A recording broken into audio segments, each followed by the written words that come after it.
Bom, boa noite a todos. Boa noite. Eu vou falar sobre Upanishads. Então, para falar sobre Upanishads, o que nós vamos fazer são duas coisas diferentes. Primeiro, vamos localizar novamente os Upanishads no panorama histórico da cultura da Índia. E, segundo, vamos falar da importância dos Upanishads e por que eles se tornaram tão importantes, uma referência tão forte dentro do hinduísmo. Tá? Então, enquanto produção literária, os Upanishads têm um papel, têm uma posição na história da Índia, na história da literatura da Índia. Agora, enquanto conteúdo, eles mudaram tudo. Os Upanishads são os textos que realmente fizeram a grande mudança, a grande transformação na cultura sânscrita, na cultura da Índia. Então, o hinduísmo nunca mais foi o mesmo depois que surgiram esses textos, que surgiram essas composições que são os Upanishads. Então, vamos ver por quê e vamos começar lá por trás. Vamos começar lá pelo começo, pela pré-história da literatura da Índia, quando nós temos os Vedas, as coleções chamadas de Vedas. O que são os Vedas? São composições onde as frases não têm necessariamente a intenção de explicar qualquer coisa. As frases são como uma poesia, mas é uma poesia que expressa uma percepção, uma visão. Essa visão, ela tem um nome. Ela se chama Dhri. Dhri é o pensamento, a meditação, a visão mental, uma espécie de uma intuição. Então, o sábio, que geralmente era um chefe de família, um líder de família, um sacerdote de família, tinha uma visão, uma percepção. Ele tinha um entendimento, que não era um entendimento intelectual, era um entendimento auditivo, por assim dizer. E ele compunha versos, alguns versos, 2, 3, um só, 4, 10, e cada um desses líderes de famílias, desses cabeças de família, foi construindo um pedacinho, uma coleção de versos. Uma coleção que não chega a ser extensa demais. Quando a gente fala dos Vedas, muita gente pensa que é uma enciclopédia. Na verdade, os Vedas são relativamente pequenos. O mais antigo de todos se chama Rig Veda. Rig é verso. Então, Rig Veda é o Veda dos versos. E ele tem cerca de 10.500 versos. 10.552, para ser preciso, mas ninguém aqui está atrás de precisão, né? Que não é aula de contabilidade. Então, são cerca de 10.500 versos.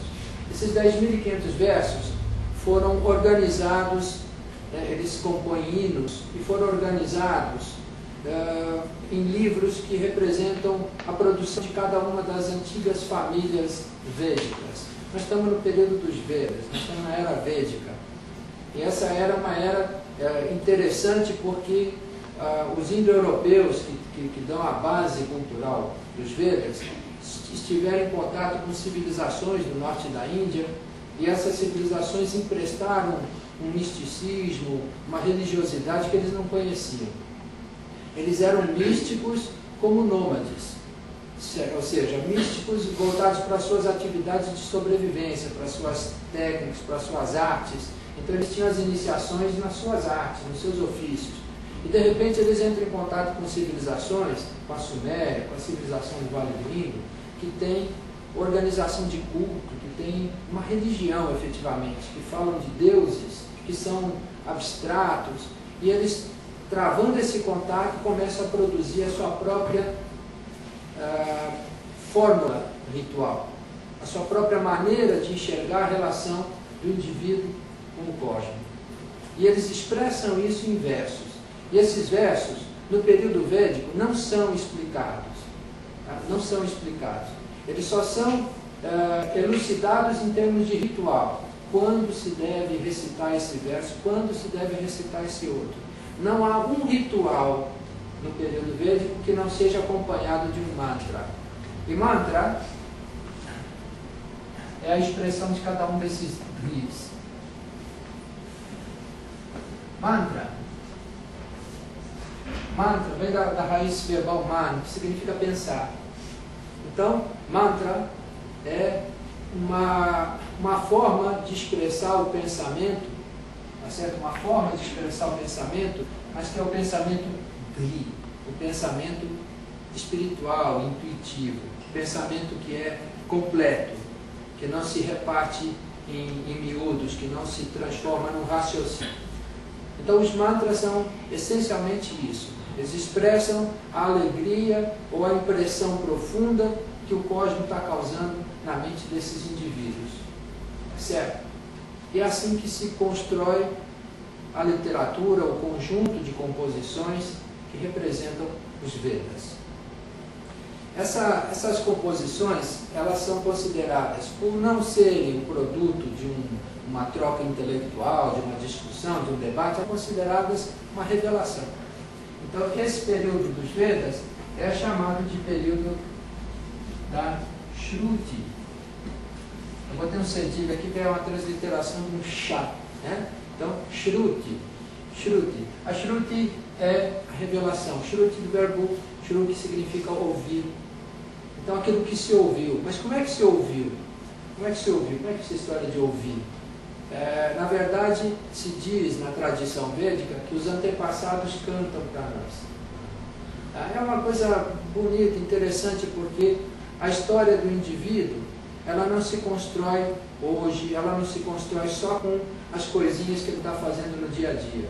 Ela vem se construindo há séculos, há milênios, através da sua família. O Kulam. Kulam é a família. E a família é muito importante. É a grande deusa dos védicos. Se diz que os védicos só louvavam deuses. Na verdade, eles tinham uma grande deusa. A mãe era a família. A mãe estava presente. Os deuses podiam não ser enxergados com muita facilidade, mas a mãe estava sempre presente, ao nosso redor. Então, essa mãe dá a ele a história, o background, dá a ele a memória, dá a ele o fundamento, dá a ele a revelação. Se diz, na verdade, que os antepassados, que eles chamam de os pais, né? Os nossos predecessores, eles não podem ser esquecidos. Eles ficam constantemente chamando por nós, pedindo que a gente se lembre deles. Então isso é uma coisa interessante, porque a cultura védica vai sendo construída em cima dessa relação com o passado, que é um passado que normalmente se vincula a populações sedentárias. Porque o sedentário, aquele que se estabelece numa região e fica por ali, quando morre o seu parente, ele enterra ou ele deposita as cinzas do parente naquele território, e aquele território se torna sagrado, se torna uma parte da sua própria família, uma parte dele mesmo. Eles vinham de uma condição nômade e assimilam essa ideia da força da família, talvez de sua origem antes de se tornarem nômades. Sabe-se lá de quantos milênios antes eles trazem já essa tradição e encontram um eco dessa tradição naquilo que está sendo produzido por aqueles povos com os quais eles travam contato. As tribos do norte da Índia, que são várias tribos dispersas, as tribos dos Nagas, os homens cobra, né? As tribos do centro-sul da Índia, dos povos Drávidas, dos Mundas, eles travam contato com esses povos e encontram um eco dessa sua relação com o passado. Então, quando eles começam a construir uma composição, uma literatura, seja ela escrita ou não, porque a questão da escrita é uma polêmica sem fim, né? Mas quando eles começam a construir essa história, essa literatura, ela apenas expressa essa relação deles com o passado, essa relação deles com os ancestrais. É uma revelação. O ancestral veio e chama por ele, e ele responde cantando o mantra. Ele responde recitando louvores, laudações. Nas laudações ele louva a deuses, ele louva os grandes heróis do passado, os reis, os príncipes que construíram o passado glorioso da sua família, do seu território. Então ele louva o que há de melhor no ser humano e o que há de melhor nos seres celestiais. Isso constitui os 10.500 poucos versos do Ayurveda. Todos esses versos são a fonte da qual se tira o acompanhamento do ritual. Então, esse período é um período voltado para o ritual, onde tudo se refere apenas ao ritual, onde não se preocupa em se compor hinos falando sobre o significado desses versos. Não que não tivessem significado, não que eles não tivessem talvez um sentido oculto, esotérico, mas simplesmente ninguém dá a mínima para isso. Não é necessário registrar, porque isso é vivido, isso não é explicado, isso é vivido, isso é experimentado diretamente. Então, após a composição desses textos, vamos dizer assim, desses versos, não necessariamente na forma de texto, mas, segundo alguns, memorizado na memória, a partir dessa redação, desses 10.500 e poucos mantras, começa a surgir gradualmente uma necessidade de avançar um pouco mais e preservar na memória as formas do ritual. O ritual foi revelado, ou seja, esses mantras ajudaram a entender e a preencher o ritual com uma força, um vigor especial. Esses indo-europeus que eram engordadores de gado, certo? Eles adaptaram o conceito da engorda do gado que cresce, que fica bonitão, adaptaram esse conceito da engorda do gado a um conceito do crescimento da própria natureza. A natureza como um todo cresce. E ela cresce na medida em que cresce a minha capacidade de perceber a natureza. A natureza cresce diante dos meus olhos. Esse crescimento é um crescimento também revelado. Um crescimento que se revela na medida que a minha consciência se amplia, se expande. Então, esse crescimento foi chamado de Brahma. Então, essa palavra Brahma é uma palavra neutra. Ela expressa apenas essa capacidade que a natureza tem de crescer, de ficar cada vez maior, de crescer diante dos nossos olhos. Quando a gente é pequenininho, tudo é grande. Mas o nosso universo é limitado. Depois nós vamos crescendo e os horizontes se ampliam. E as fronteiras vão caindo uma após a outra, porque a gente caminha, a gente se desloca, a gente se torna independente, e vamos descobrindo mais e mais e mais. Isso é Brahma. Então Brahma acaba se tornando uma espécie de sinônimo daquilo que se pode conhecer, daquilo que se pode perceber do resto do mundo. Então, esse assunto Brahma, ele se torna um assunto importante dentro do conceito do ritual. Porque o que era o ritual? O que era o yajna? Yajna é a palavra para ritual. O que era o yajna? O yajna é simplesmente uma expressão da fé. Da fé. Todo ritual está baseado na fé. A fé na existência de algo além do banal. Ou seja, eu posso chegar mais longe, eu posso crescer um pouco mais, mas eu tenho que acreditar. Eu tenho que acreditar que existe um além, algo mais para o meu crescimento alcançar. Então essa expressão de fé, que no início é uma expressão, vamos dizer assim, mais religiosa, ela vai começar a ganhar com o tempo um perfil mais intelectual. O quanto eu posso chegar mais longe, o quanto eu posso ir além. E vai se formar gradativamente um outro conceito, um novo conceito. Nesse momento aqui, o crescimento vai me levar para o mundo dos devas. Os devas são os deuses, que são as grandes forças da natureza. Então o crescimento vai me levar até eles. E vai me levar a ampliar a minha capacidade de percepção, a iluminar a minha capacidade de percepção ao ponto que eu consegui perceber os deuses. E esse lugar onde os deuses aparecem para mim se chama Svara. Vocês me perdoem esse monte de nomes, mas a gente tem que colocar os nomes certinhos, porque é importante para vocês entenderem o conjunto. Então, Svara. Svara se torna um sinônimo, posteriormente, para céu. Céu onde vivem os deuses. Certo? O céu de Indra, aquele deus que é o rei dos deuses, é Svarga. Svarga é o nome védico para um céu mais místico, mais próximo daquilo que eu posso alcançar enquanto indivíduo. Tá? O principal verso de todos os 10.552 versos do Ayurveda, existe um que é o principal. Ele se chama Gayatri. Então, todo dia os hindus recitam 3 vezes de manhã, 3 vezes de tarde, 3 vezes no anoitecer, pelo menos, alguns recitam muito mais, o Gayatri. Porque o Gayatri é revelador, ele revela para o hindu os grandes mistérios dos Vedas. E ele sempre começa Om, Hu, Uva, Svaha. Svaha é o céu. Bhu, a terra, Uva, o mundo intermediário, Svaha. Na verdade, a terra e o mundo intermediário e o céu é a semente, o caule e o que mais a nossa vegetação interior alcança. Tá certo? É a expressão de que o nosso universo, a nossa vida é como o crescimento de uma árvore. E essa árvore cresce em direção ao universo. E ao mesmo tempo, existe no universo uma outra árvore que cresce em direção à Terra. E as duas se sobrepõem. Essa que vem do céu se chama Ashwatha.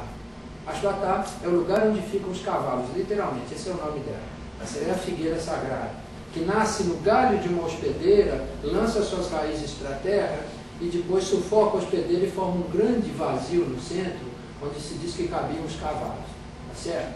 Na verdade, ela é Ashwatha porque o cavalo representa o fogo e ela é a madeira da onde se prepara o fogo por fricção. Tá?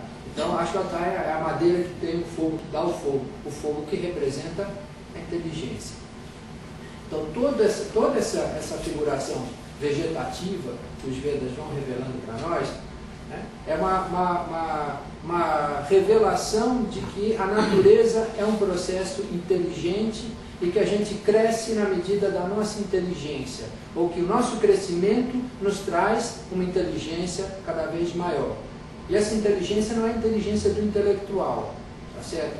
Não é a inteligência do chato, é a inteligência natural, é a inteligência do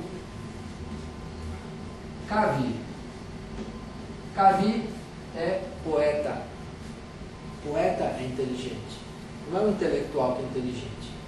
Tá certo? O poeta é capaz de jogar com as palavras e com as palavras criar todo um universo. Usando as palavras, ele transforma sofrimento em alegria, ele transforma um dia cinzento num dia ensolarado. Ele é capaz de mudar o humor das pessoas com palavras. Então, Kavi é um sábio, um mágico, um transformador.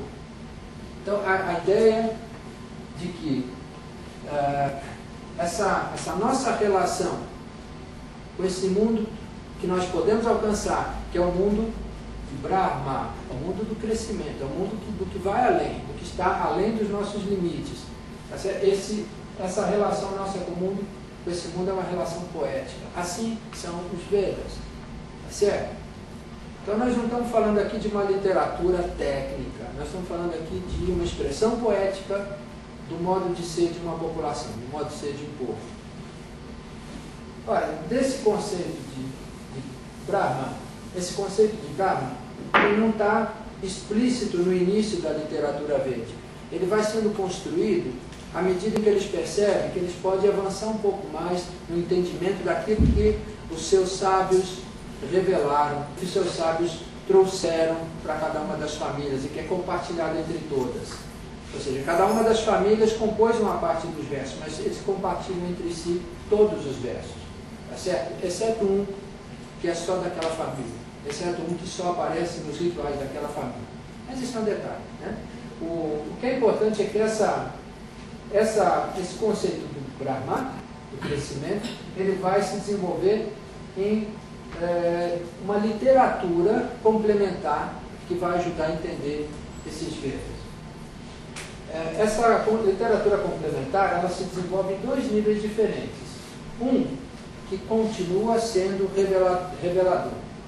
Então, o Urgveda, que é o Veda dos hinos, se dobra em Samaveda, que é o Veda dos cantos, onde a maneira de recitar os versos é melódica, cantada efetivamente. Então, Samaveda. e que depois se desdobra mais uma vez em Yajur Veda. O Yajur diz respeito ao Yajna, que são os rituais. O Yajur Veda explica melhor como se dá o ritual, como se faz o ritual. Explica melhor de que forma se deve recitar os versos no ritual. Mas ainda de uma forma não explicativa do significado das palavras que se usam, dos mantras que se usam no ritual, mas apenas dizendo ordem e dando explicações extremamente superficiais sobre os mantras. Apenas dizendo, esse mantra é recitado aqui porque ele é melhor aqui. Então são explicações bastante superficiais para quem está buscando simbolismo, para quem está buscando um entendimento mais profundo sobre aquela literatura. Depois do Yajur aparece mais uma coletânea de hinos, mas esse um pouco mais distante, o Rigveda. O Rigveda, que é o original. Essa coleção mais distante, que chega bem depois, é chamada de Atharva Veda. Atharva Veda, que é o Veda dos hinos mágicos, das fórmulas mágicas, já está começando a chegar mais no chão, tá certo? Mais perto das necessidades do dia a dia. É quando se procura um ritual que tem uma finalidade específica, pessoal. Tá certo? Eu vou fazer um rito para conseguir fazer meu cabelo ficar mais bonito. Ou um rito para conseguir fazer meus inimigos ficarem com dor de barriga. Então, são coisas mais da magia, certo? Aparecem nesse tipo de literatura. Estou exagerando um pouco, mas é mais ou menos essa distância que separa ele do Rigveda, que não tem uma finalidade, os hinos não têm uma finalidade específica, não são, este canto é o canto para quem quer, né, fazer as unhas crescerem e ficarem elegantes. Não, é simplesmente um louvor, uma laudação. Aqui no Atharva Veda não, já é mais específico. Quem cantar isso aqui tantas vezes vai viver 100 anos, e assim por diante. Então, em paralelo a esse desenvolvimento, vão surgindo textos elucidativos que são chamados Brahmanas. Os Brahmanas são textos que explicam melhor o ritual, não como o Yajur Veda, mas explicam em mais detalhes o que se deve colocar, onde se deve colocar, onde ficam as piras, onde ficam isso, onde fica aquilo. Então nós temos aqui um desenvolvimento de uma literatura chamada de Brahmana. E, além dos Brahmanas, nós temos um segundo passo dessa literatura que se chama Aranyaka. Aranya é a floresta ou o deserto, um lugar ermo, onde, numa determinada fase da vida, os sacerdotes, os Brahmanas, as pessoas das famílias Brahmanas, se alojavam para aprofundar sua relação com a revelação. Então se aprofundavam nos cantos, nos hinos, etc., nos aranyas, que eram as florestas em especial, mas podia ser um deserto, podia ser uma montanha. Então, a literatura chamada Aranyaka, ela surge exatamente para ajudar esses indivíduos que estavam lá, não porque eram sábios, intelectuais, ou porque iam fazer grandes sacrifícios, mas estavam lá simplesmente para se aprofundar um pouquinho nos Vedas, para eles terem algo útil para ler, porque eles, às vezes ficavam sozinhos, isolados, por meses, sem ver uma alma viva, né?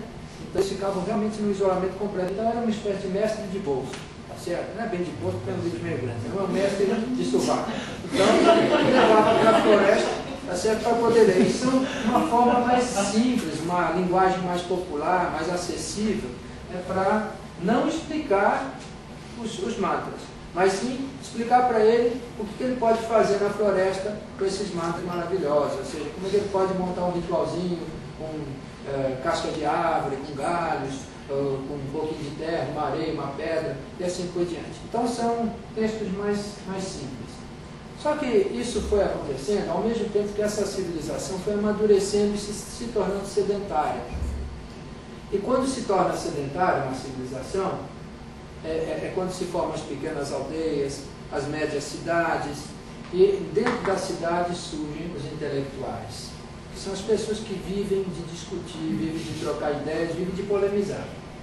ganha dinheiro com isso, sobrevive dessa forma, tá certo? Vende para os outros, né, a sua inteligência ou a sua chatice. Então, esses indivíduos começam a aparecer e eles têm uma dúvida. Imagine uma pessoa muito cri-cri, muito crítica, cético, que tem grandes dúvidas sobre tudo aquilo que os outros andam fazendo. O que esse indivíduo vai fazer? Ele vai fazer uma crítica e vai fazer um questionamento. Ele vai deixar de usar aquele princípio BRIE. Ele não quer mais que a mente dele apenas observe e desfrute daquilo que está observando. Ele não quer uma mente fruitiva, por assim dizer, uma mente poética. Ele quer uma mente crítica, cética, uma mente capaz de fazer uma análise, ou seja, uma mente analítica. E ele começa a desenvolver um outro tipo de arrazoado, de visão mental, que é chamado, no sânscrito mais tardio, de tarka. Então,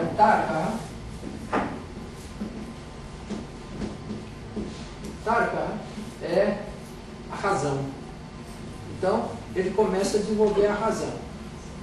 E o primeiro questionamento que há é o seguinte: o primeiro questionamento que começa a amadurecer na mão desse pessoal, tudo bem, alguns eram muito chatos, mas o debate foi produtivo, tá certo? Então, o primeiro questionamento que acontece é o seguinte: por que eu vou buscar um sva?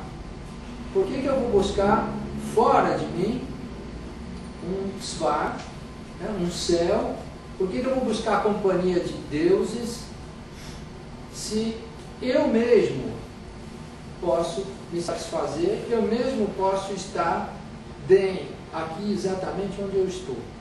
Se o mundo onde eu estou pisando pode se tornar o meu próprio svar, por que eu vou buscar um svar sobrenatural, fora do alcance dos meus órgãos sensoriais? Então, por quê? Por quê?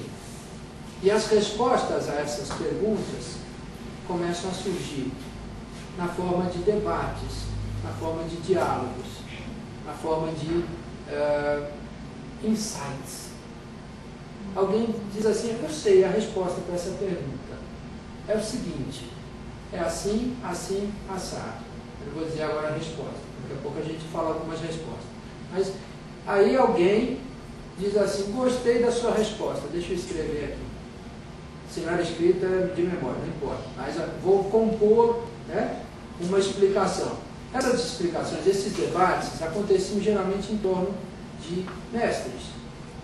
Ou seja, pessoas que têm a visão. Seja um mestre intelectual, seja um mestre de revelação, inspirado, intuitivo ou racional, não importa. Mas ele se assenta numa plataforma acima dos demais que estão perguntando ao seu redor.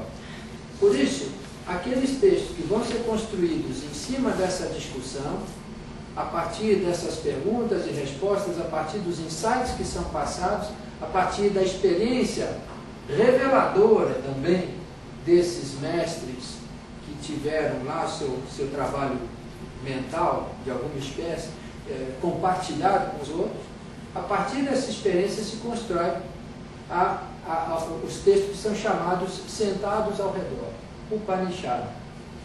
Certo? Upanishad significa simplesmente isso, sentar ao redor. Tá? Sábio é sentar. Então, a partir daí nós temos o terceiro passo após a literatura védica. O primeiro passo são os Brahmanas, o segundo passo, o terceiro passo são os Aranyakas, e o quarto passo, né, então primeiro os Vedas, depois os Brahmanas, os Aranyakas e os Upanishads. Então, Upanishad.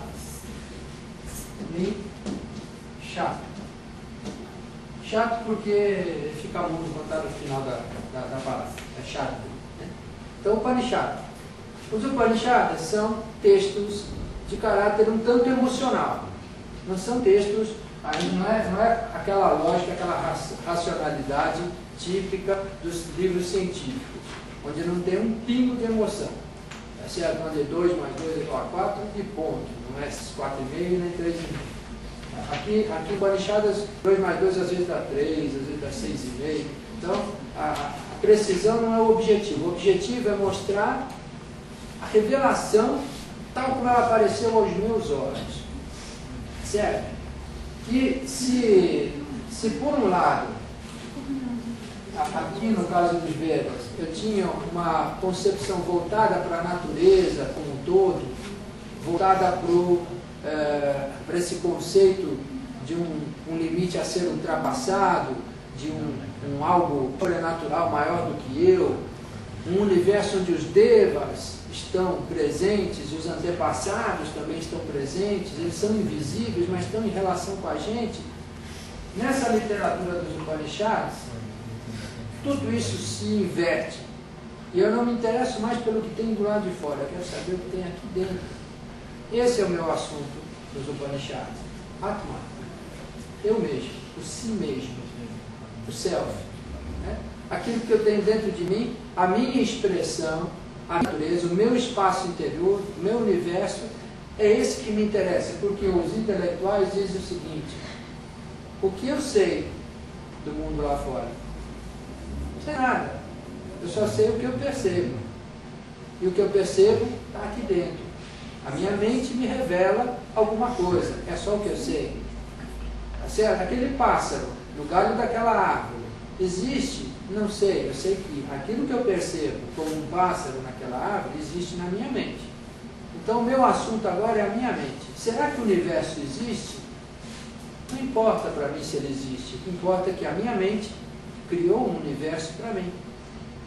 Se o conceito de Brahma é a ideia de que eu posso, com o crescimento da minha consciência, alcançar outras coisas, avançar para além dos limites que eu tinha, então é esse esforço da minha mente por alcançar novos limites, que são limites que ela mesma projeta e que ela mesma derruba no mundo, esse esforço passa a ser o meu assunto nesse momento. Então, se eu tinha nesse momento inicial a construção do mantra, que é o pensamento numa estrutura de revelação, o pensamento pura e simplesmente revelado, sem explicação, sem elucidação. Aqui para baixo eu vou ter a construção do Mimamsa. Mimamsa vem da mesma raiz mantra e mansa. Mimamsa significa um trabalho, um esforço intenso do pensamento, ou seja, uma investigação. Então, eu deixo de buscar uma revelação e passo a produzir uma investigação. A investigação é a característica básica dos Upanishads. É uma característica central de Upanishads.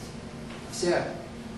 Alguns falam, expressam isso de uma outra maneira. Diz que aqui nós temos um Mimamsa, nós temos uma concepção Mimamsa, uma investigação, mas é uma investigação do quê? Do mantra, ou seja, do Brahma. Brahma, que é a palavra que expressa o crescimento, ela se identifica com a própria ideia do mantra, que o mantra é que empurra o meu pensamento em direção às coisas maiores. Então Brahma é o mantra, Brahma é a palavra revelada. Então, quando o conceito de Brahma evolui para um Deus no hinduísmo posterior, esse Deus é o Deus da palavra, é o Deus do mantra. E Brahma Vidya é a ciência do mantra, certo? Então, não deixa de ser um Mimamsa, Brahma Mimamsa, tá certo? Mas aqui nós temos um Mimamsa mais autêntico, nós temos uma investigação profunda do eu, o Atma Mimamsa, tá certo? E tudo que os Upanishads vão dizer como tema central, como tema axial de todos esses textos é que Atma é Brahma. Só. Esse é o foco principal. O que é Brahma? Tudo é Brahma. Tá certo? Onde a minha consciência chega, chegou Brahma. E nada existe para mim se a minha consciência não alcançar. E tudo que existe porque a minha consciência alcança. Então a minha percepção que sustenta o universo. Tá certo? A minha percepção que sustenta o universo. Agora eu inverto tudo. E eu digo, tudo que sustenta o universo sou eu. Olha, parece a mesma coisa, e é isso que os Upanishads querem dizer. O que vocês diziam olhando para fora, nós dizemos igual olhando para dentro. Essa inversão marca o final do período da revelação, o final do período dos Vedas. Essa descoberta de que tudo aquilo que se buscava fora através do ritual, agora pode se buscar dentro através da investigação intelectual. É novamente um ritual, só que é um ritual místico, um ritual que se faz interiormente. Então, esses textos vão reinterpretar o ritual, dispensando a forma exterior, dispensando as práticas externas, dizendo elas todas são desnecessárias.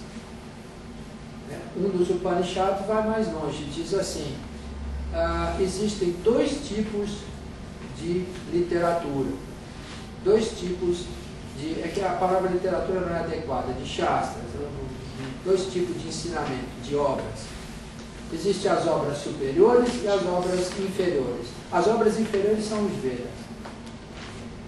Eles são, os Upanishads chegam a ser hostis, né, em relação aos Vedas. E eles são um complemento dos Vedas. Né? Então, as inferiores são os Vedas. As superiores são aquelas que se revelam dentro de nós. São um mistério. Rahasya. Rahasya é mistério, coisas secretas. Então, vamos tentar entender isso melhor. Vamos tentar entender isso melhor. Agora nós chegamos no foco do nosso assunto. Então nós temos aqui, Vedas. Nós temos os mantras, tá certo? Esses mantras convergiram para os Upanishads. Vou botar só o P. Upanishads. Mantra de parar nas Upanishads. Toda essa evolução que nós mencionamos aqui rapidamente. Mas outras influências estavam em jogo aqui, com certeza. Que outras influências estavam aqui funcionando? Aquilo que estava de acordo com as artes rituais era chamado pelos sacerdotes de astika. Aquilo que é autêntico, aquilo que faz, vamos dizer assim, se faz com precisão, que se faz com correção. Então, existe uma outra fonte de informação que está conflitando com isso aqui. São os Nastika Jnanani, os conhecimentos heterodoxos, os conhecimentos que não são aqueles trazidos pela revelação. Veja que a revelação não pretendia levar conhecimento para ninguém, levar a intuição, a percepção direta, só, mais nada. O poeta, quando escreve uma poesia, às vezes ele fica de cabelo em pé quando o crítico faz uma interpretação do que ele quis dizer com a poesia. Porque ele não quis dizer nada. A poesia já é o que foi dito. Certo? Não tem um sentido secreto, um significado. Olha, se você em vez de ler isso, ler aquilo, vai funcionar melhor. Não.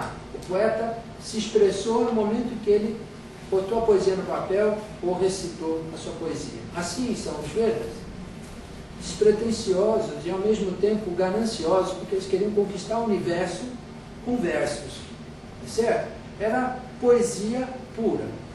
Aí existiam umas linhas que discordavam disso e diziam: não, nós precisamos conquistar o conhecimento, não apenas conquistar uma experiência mística de observação, uma experiência de ri.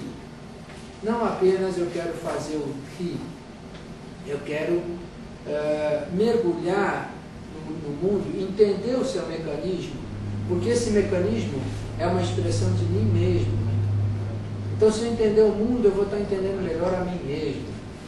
Cada um dizia uma coisa diferente. Entre esses Nastika, tinham os materialistas, tá certo? Como os Charvakas, existiam os deterministas, que achavam que não importa, a nossa vida ia ser sempre do mesmo jeito.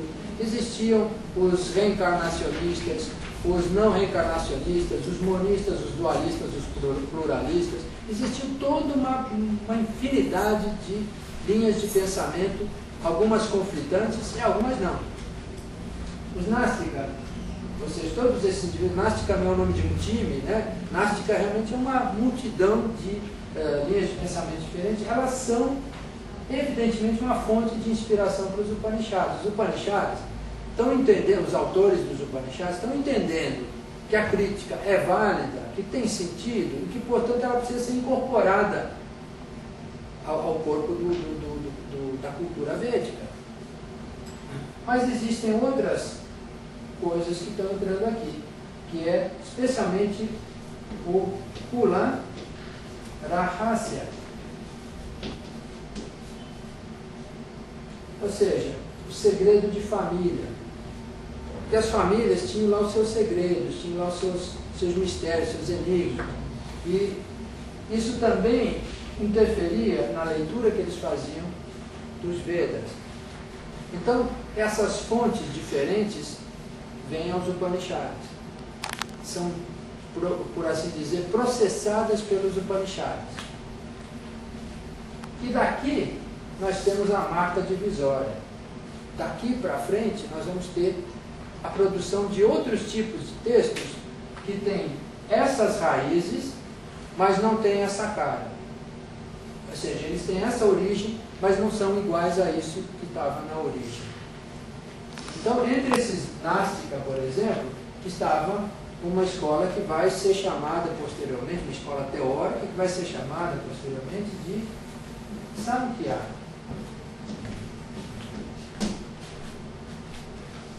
Existe, por exemplo, uma outra escola que vai ser chamada de Bauddha, budismo. Outra vai ser chamada de Jaina, o jainismo.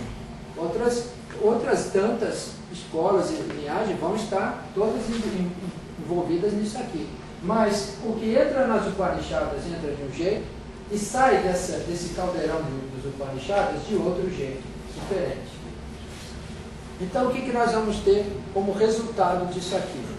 Nós temos uma Upanishada, por exemplo, que é a Isha Upanishada, que está relacionada ao Shukla Yajurveda, o Yajurveda branco. Ela é tão próxima do texto védico que ela é parte integrante do Veda.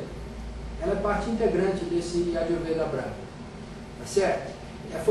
Foi elaborada lá na região ali do Nepal, do Bihar, no centro-norte da Índia. Essa Upanishada expressa a admiração pelo fato de que o mundo está aí para ser usufruído, mas que se eu me apegar ao mundo, eu não vou usufruir dele. Então, isso que está aqui é para ser desfrutado, mas eu estar desapegado disso aqui. Esse é o tema central do Mahabharata. Então, um dos primeiros temas que é levantado na discussão dos Upanishads se torna o tema dos épicos, que são chamados de Mahakavyam.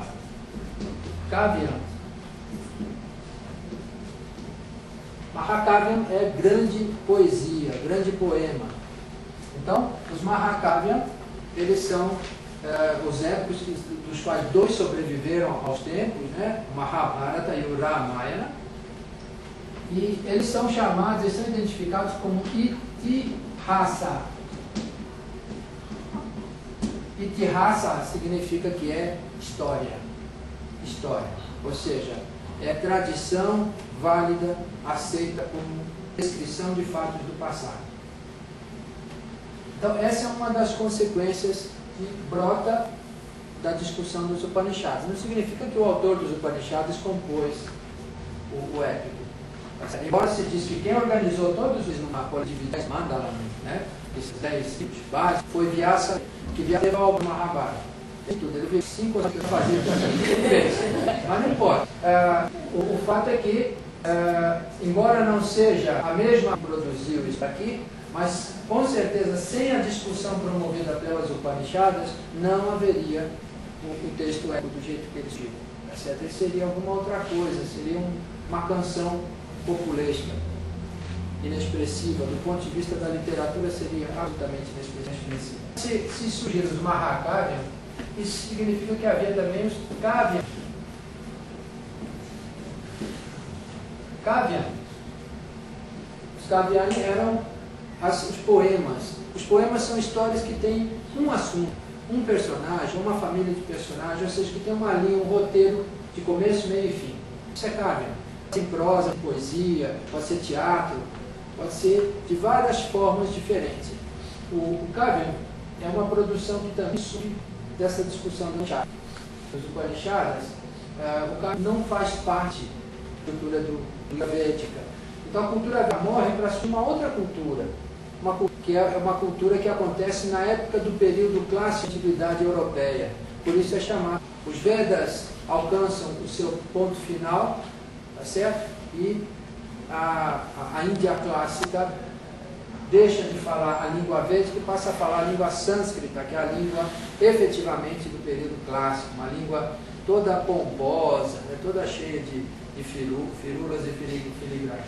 Ora, embora as Upanishadas não tenham sido redigidas todas ao mesmo tempo, tá certo? Elas são redigidas praticamente ao longo de uns 3.000 a 3.200 anos. As últimas Upanishadas são muito recentes. As mais antigas são de por volta de 1800 a 1900 antes da era cristã. Então nós temos mais ou menos até o ano de 1200, 1300, nós temos Upanishadas sendo escritos. Alguns dizem que até mais tarde. Então, apesar dessa extensão, o que importa para nós é o espírito das Upanishadas, né? Esse espírito das Upanishadas, desse questionamento, é o que produz na Índia sânscrita, na Índia indo-europeia, produz essa consequência literária. Os épicos de um lado e a poesia ou a literatura elegante de outro. Além disso, se produz uma outra forma de literatura, até como defesa das tradições que as famílias preservavam, as tradições que falam sobre os antepassados. Então, aparecem os Puranani, né? Os Puranani, ou seja, as crônicas do passado. Os Puranas, né, eles são também considerados Itihasa.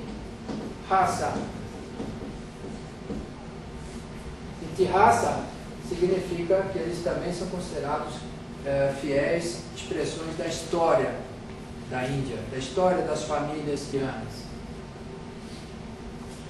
Mas o que mais aparece aqui como consequência das Upanishadas ou como decorrência direta delas?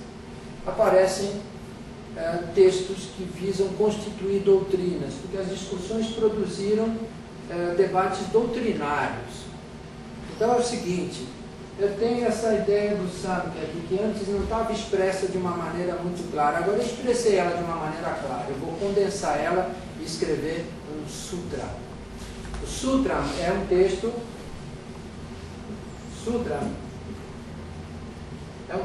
que condensa todo um debate, uma discussão e constitui um sistema, uma doutrina.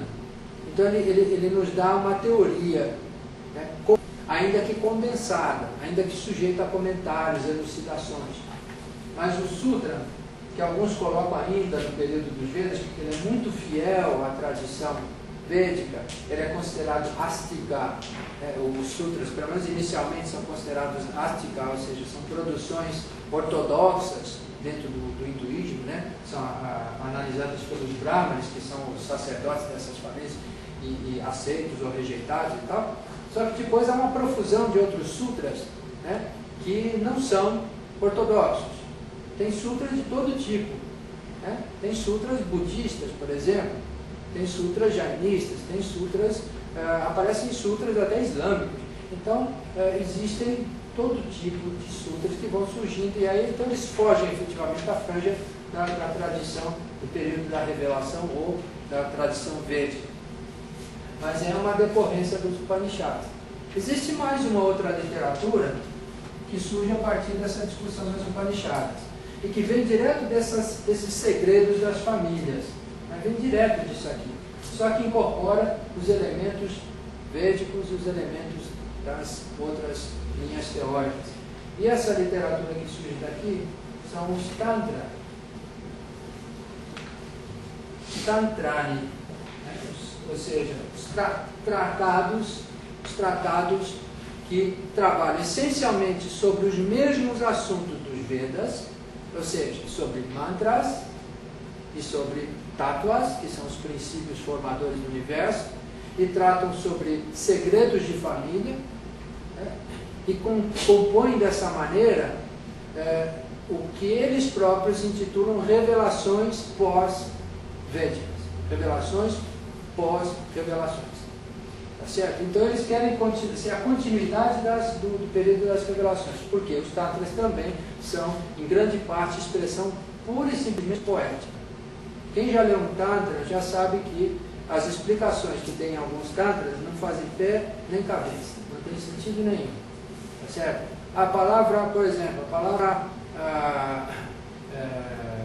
vamos dizer, porta, significa que tem um porco e uma tábua, então porta, daí porta.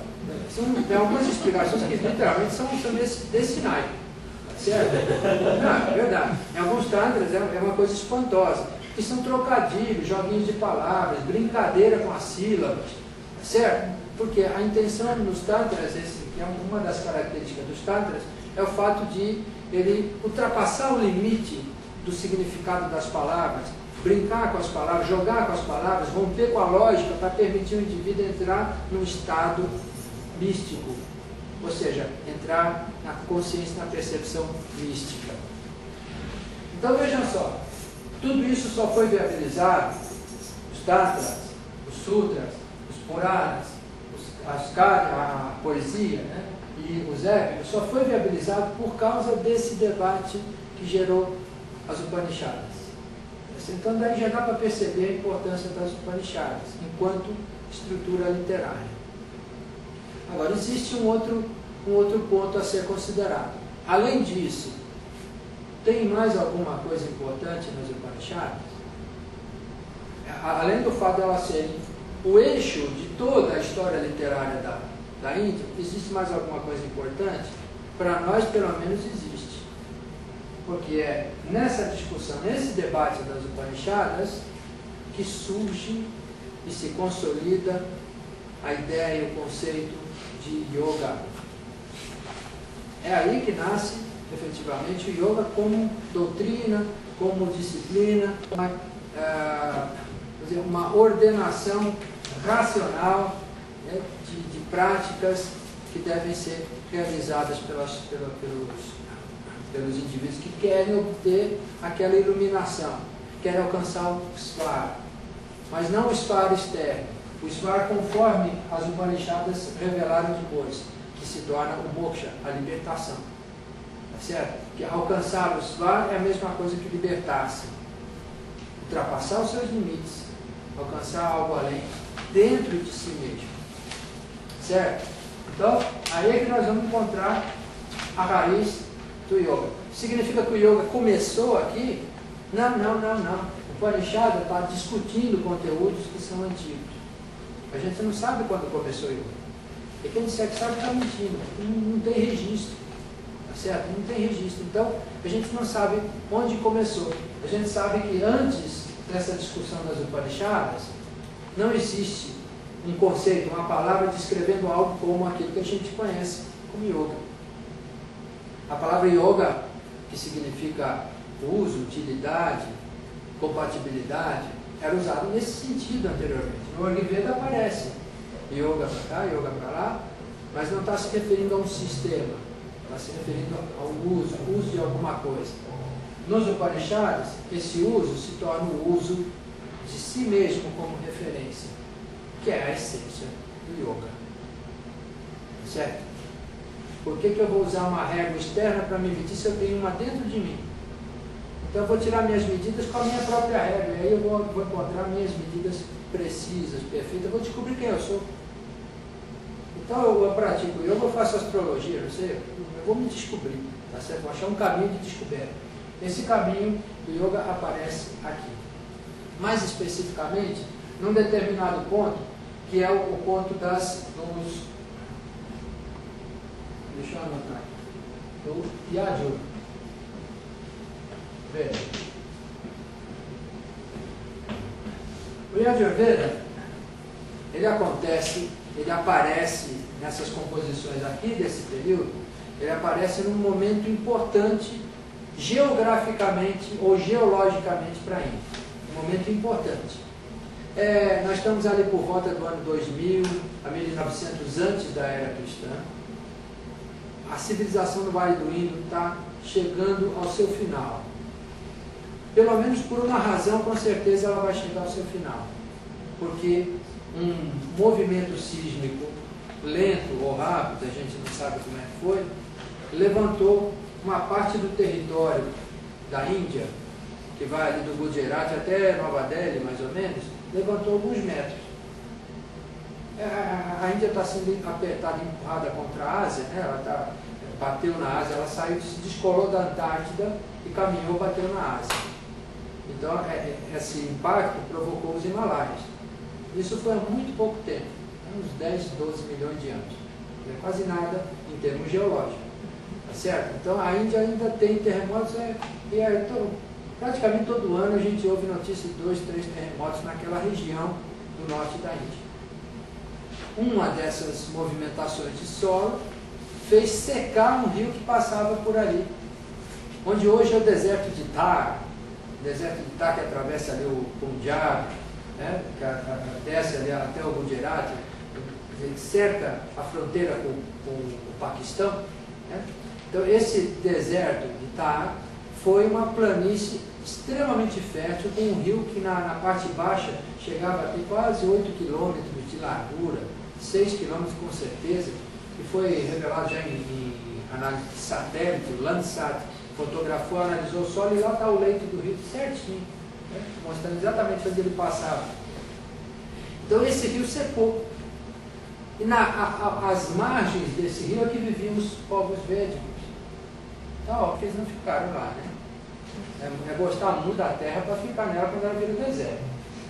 Então eles saíram de lá. Agora, eu vou para que lado? Para o lado de cá ou para o lado de lá? Ficou deserto aqui.